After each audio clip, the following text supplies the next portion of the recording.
नमस्कार, आप देख रहे हैं न्यूज 24 मध्य प्रदेश छत्तीसगढ़ बुलेटिन की शुरुआत करेंगे अहम खबरों के साथ। भोपाल से इस वक्त की बड़ी खबर है, जहां कांग्रेस नेता नरेश ज्ञानचंदानी ने इस्तीफा दे दिया है। पीसीसी चीफ जीतू पटवारी को अपना इस्तीफा भेजा। 37 साल बाद पार्टी की प्राथमिकता सदस्यता से उन्होंने इस्तीफा दिया है। हमेशा पार्टी हित को सर्वोपरि रखा। नरेश ज्ञानचंदानी ने कहा, राज्यसभा प्रत्याशी मीनाक्षी नटराजन के खिलाफ उन्होंने मोर्चा खोला था और तभी से अटकलें तेज हो गई थी कि क्रॉस वोटिंग हो सकती है। उसके बाद बीजेपी ने जैसे तीसरे सीट पर अपने उम्मीदवार को उतारा, जो नामांकन भरने के लिए आज पूरी तरह तैयारी। और ये बड़ी जानकारी, राज्यसभा प्रत्याशी मीनाक्षी नटराजन के खिलाफ मोर्चा खोल दिया था उन्होंने और अब इस्तीफा दिया है। पीसीसी चीफ जीतू पटवारी को अपना इस्तीफा भेजा है। कांग्रेस नेता नरेश ज्ञानचंदानी वही है जिन्होंने सबसे पहले मीनाक्षी नटराजन को लेकर आपत्ति जताई थी। पीसीसी चीफ जीतू पटवारी को अपना इस्तीफा सौंप दिया है। उन्होंने वरिष्ठ नेता माने जाते रहे हैं कांग्रेस के वो, और उन्होंने अपने बयान में भी कहा कि हमेशा से पार्टी को मैंने सर्वोपरि रखा है। कांग्रेस नेता नरेश ज्ञानचंदानी ने इस्तीफा दिया। पीसीसी चीफ जीतू पटवारी को अपना इस्तीफा भेजा है। यह बड़ी जानकारी इस वक्त आपको दे रहे हैं। अब देखना बेहद महत्वपूर्ण हो जाएगा कि उनका इस्तीफा राज्यसभा चुनावों पर क्या प्रभाव डालता है। कांग्रेस नेता नरेश ज्ञानचंदानी का इस्तीफा, और हमेशा यह देखा गया है जब चाहे आप लोकसभा चुनावों की बात कर ले, विधानसभा चुनावों की बात कर ले, अंदरूनी कलह के चलते कई बार पार्टी टूटी है और कई बार जो दिग्गज नेता हैं वो पार्टी को छोड़ते हुए नजर आए हैं। आप देखिए, राज्यसभा चुनाव है, लेकिन उससे पहले ही वरिष्ठ नेता कांग्रेस के जो है वो इस्तीफा देते हुए अब ये भी देखना बेहद महत्वपूर्ण हो जाएगा, क्योंकि क्रॉस वोटिंग की बात उन्होंने पहले ही कर दी थी। और अब राज्यसभा चुनावों को लेकर कांग्रेस के लिए ये कितनी बड़ी चुनौती साबित होते हैं, ये देखना बड़ा दिलचस्प होगा। राज्यसभा प्रत्याशी मीनाक्षी नटराजन के खिलाफ उन्होंने मोर्चा खोला था और उन्हीं के बयानों के बाद से लगातार सरगर्मी जो है वो तेज होती हुई नजर आई थी। ज्यादा जानकारी के लिए सहयोगी शब्बीर अहमद हमारे साथ जुड़ चुके हैं। शब्बीर, यहां पर इस्तीफा दे दिया है पीसीसी चीफ को। 37 साल बाद पार्टी की प्राथमिकता सदस्यता से इस्तीफा दिया है। अब ये कांग्रेस पार्टी के लिए कितना चुनौतीपूर्वक रहेगा? राज्यसभा चुनाव सर पर है, कितना प्रभाव डालेगा ये पार्टी के तमाम दिग्गजों पर भी?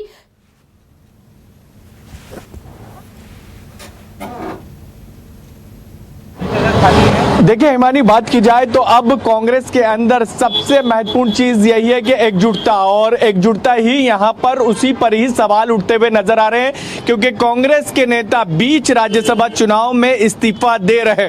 2 बार टिकट मिला है नरेश ज्ञानचंदानी को, 2018, 2023 में, और जो उन्होंने इस्तीफा दिया है उसमें जिक्र भी किया गया है उनकी तरफ से कि 37 साल पार्टी की उन्होंने सेवा करी और 2018 में सिंधी वोट बैंक, जिसे बीजेपी का वोट बैंक कहा जाता है, उसके लिए उन्होंने काम करा। इसका सियासी लाभ कांग्रेस को मिला था। लेकिन अब बात की जाए तो अब वो पार्टी से नाराज होते हुए नजर आ रहे हैं, क्योंकि सबसे पहले ही उनकी तरफ से सवाल उठाए गए थे। हिमानी, बात की जाए तो राज्यसभा का को लेकर जब मीनाक्षी नटराजन के नाम का ऐलान किया गया था, और पत्र में उनकी तरफ से लेकिन शब्बीर, एक चीज और महत्वपूर्ण आपसे जानना चाहेंगे। सबसे पहले आप इसका जवाब दे दीजिए, क्या उनके कोई समर्थक भी जो उनके साथ जा सकते हैं?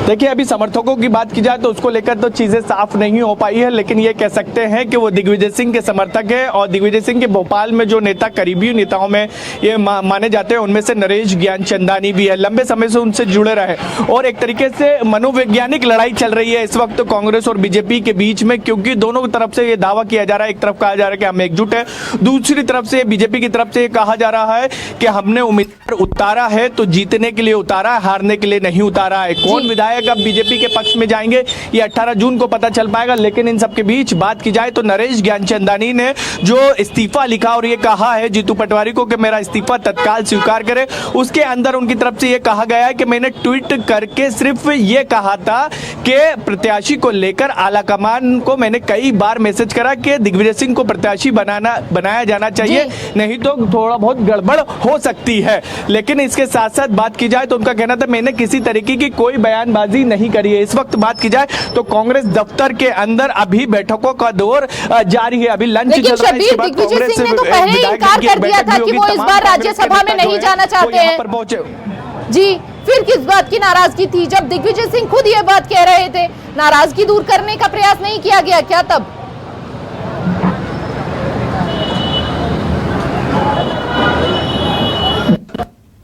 दिग्विजय सिंह की तरफ से पहले ही ये कह दिया गया था कि वो इस बार राज्यसभा नहीं जाएंगे। पार्टी उनको पिछले 2 बार से बात की जाए तो लगातार मध्य प्रदेश राज्यसभा खबरें हैं कि आलाकमान की तरफ से उनको संकेत मिल गए थे कि इस बार उन्हें राज्यसभा नहीं भेजा जाएगा, किसी युवा नेता को भेजा जाएगा और इसी के कारण दिग्विजय सिंह की तरफ से पैर पीछे खींच लिए गए थे और उनके समर्थक जो हैं वो बार बार इसको लेकर माहौल बनाते हुए नजर आए थे कि दिग्विजय सिंह को प्रत्याशी बनाया जाए। लेकिन अभी बात की जाए हिमानी तो कांग्रेस दफ्तर के अंदर इस वक्त रणनीति बन रही है, बैठक हो रही है, लंच इस वक्त चल रहा है, फिर उसके बाद विधायक दल की एक बैठक होगी और रणनीति बनाई जाएगी।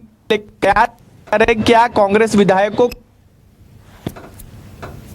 में शिफ्ट किया जा सकता है क्योंकि मीनाक्षी नटराजन है, क्या वहां के जो मुख्यमंत्री हैं रेवंत रेड्डी वो कांग्रेस के विधायकों को वहां बुला सकते हैं? क्योंकि अभी जो बताया जा रहा है कि बीजेपी के, माफ कीजिएगा, कांग्रेस के जो शीर्ष नेता हैं मध्य प्रदेश के, उनकी बातचीत एआईसीसी से भी हो रही है, यानी कांग्रेस के शीर्ष नेतृत्व से भी बातचीत हो रही है और तेलंगाना में रेवंत रेड्डी से भी बातचीत हो रही है और तेलंगाना के जो प्रदेश अध्यक्ष है वो भी भोपाल में है, नामांकन की प्रक्रिया में वो शामिल भी हुए हैं और अब यहाँ पर रणनीति बनती हुई नजर आएगी। क्या यहाँ से कांग्रेस के तमाम विधायकों को एकजुट रखने के लिए, क्योंकि बीजेपी सेंधमारी करेगी, लेकिन शब्बीर कहना गलत नहीं होगा कि इनके इस्तीफे से भी जोड़ घटाव कर ले।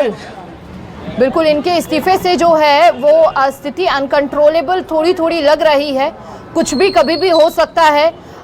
पुख्ता यहाँ पर इन चुनावों को लेकर कोई भी स्पष्टता यहाँ पर अभी सामने नहीं आ पा रही है, असमंजस की स्थिति यहाँ बनी हुई है लगातार। चूंकि बहुत बहुत शुक्रिया शब्बीर आपका तमाम जानकारी साझा करने के लिए फिलहाल।